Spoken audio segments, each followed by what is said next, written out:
He's Tom Izzo, Michigan State head coach, who's back on the program. Let me hear the voice. Does it sound like March Madness voice? No, it's perfect this time. I sprayed some stuff in there just so you couldn't get on me. How do you sound in the off? Does your voice ever sound like nice and smooth, or do you scare the wife and kids? Well, do you have a wife and kid? If you have a wife and kid, you got to have a bad voice. You got to have somebody to yell at all the time. So I keep mine strong in the off season by having a wife and kids.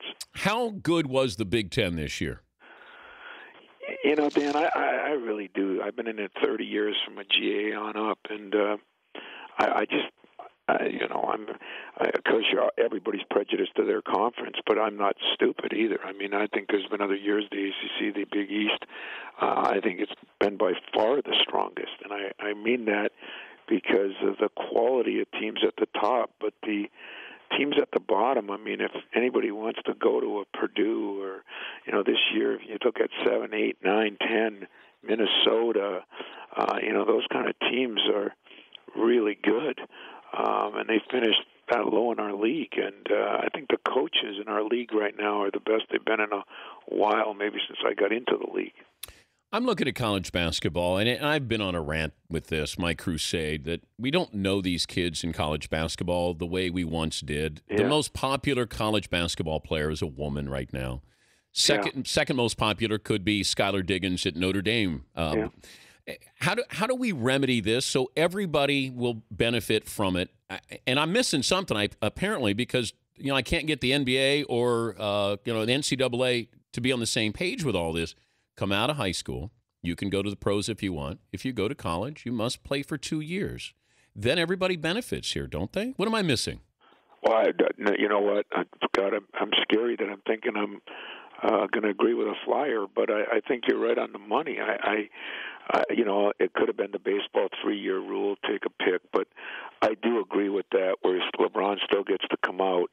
But I think what's missing is everybody thinks it's for the benefit of the college guy, and I think it's for the benefit of the NBA and the person coming out, not the college coach. But how does that benefit the NBA coach if I get younger and younger each year, but these kids aren't more mature and their game is not mature? That's what I said.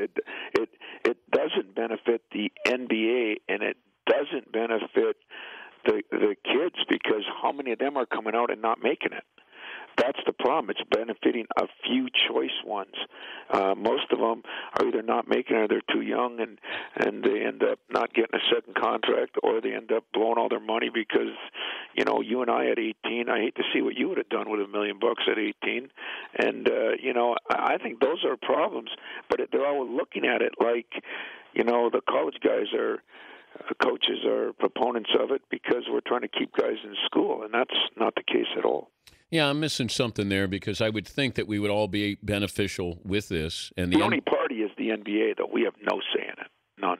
Okay, why is is this the Players Association that's holding this up? That's what I've been told, and I even get confused on that, because I don't know why the older players would want a bunch of new guys coming in all the time and taking their spots. Yeah. And paying them less. But I think it comes down to agents are running a lot of that, and they have a lot of say in that. And the more guys they can get in, the bigger chance they get of landing the next great one. He's Tom Izzo, Michigan State head coach, joining us. Dan Patrick Show. Last time you thought about turning down that Cleveland Cavaliers job? Every time I see my wife's credit card.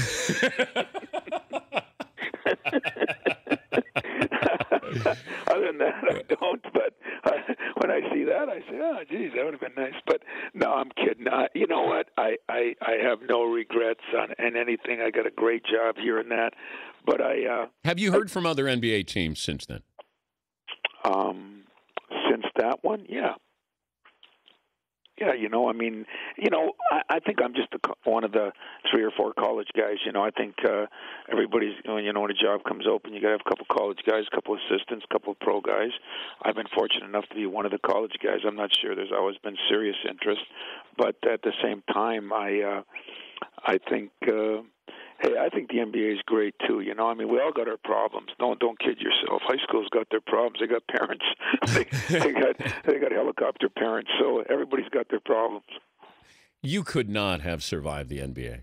Thanks. But it's like, it's like Coach K. You guys are so into those. I got 30 games I got to be so into.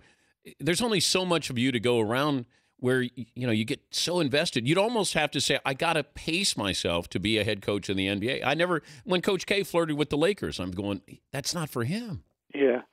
I think there's some truth to that, but I think we all adapt in some ways. I think back of being a high school coach for the 1 year I was, you had 18 games. Now you double it and you get to 35 or 6, and then you double that and you're almost at an NBA schedule. So people make adjustments, but I think college is for me, and that's why I'm here.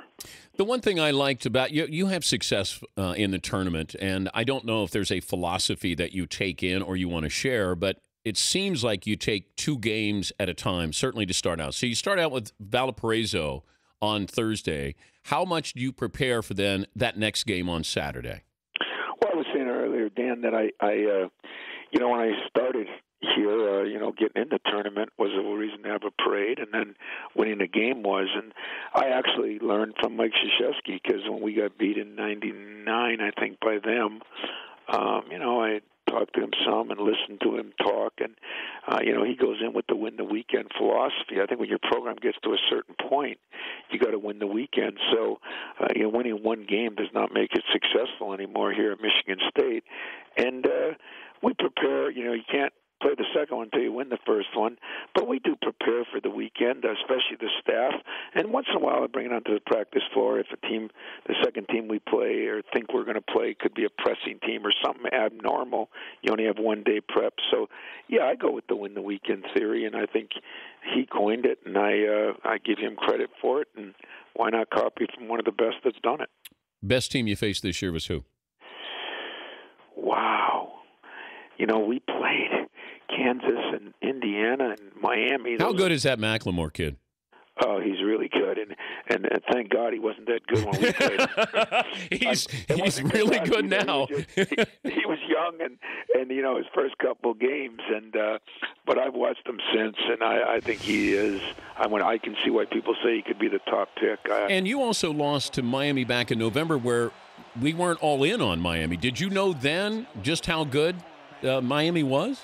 Well, I did. One of my former assistants, Brian Gregory, is in that league at Georgia Tech, and the old Dayton coach. That's right. Yeah. You got to try with him. But he told me how good they are, and how many times do you get, and this is what Kansas got going for them. Unfortunately, the team we play, Valpo, how many times do you get 5 and 6 seniors playing anymore? And especially some that are 23, 4, and 5. He told me how good Miami was. We had them down 5 at halftime, and we lose by 6 or 8. But I thought they were good, but I think they got better as the year went on too. So Kansas and them, but Indiana's awfully good. And we played Ohio State 3 times. We've gotten our brains beat in by a lot of people, Dan. So it's been we've learned under fire. Oh, listen to you being humble.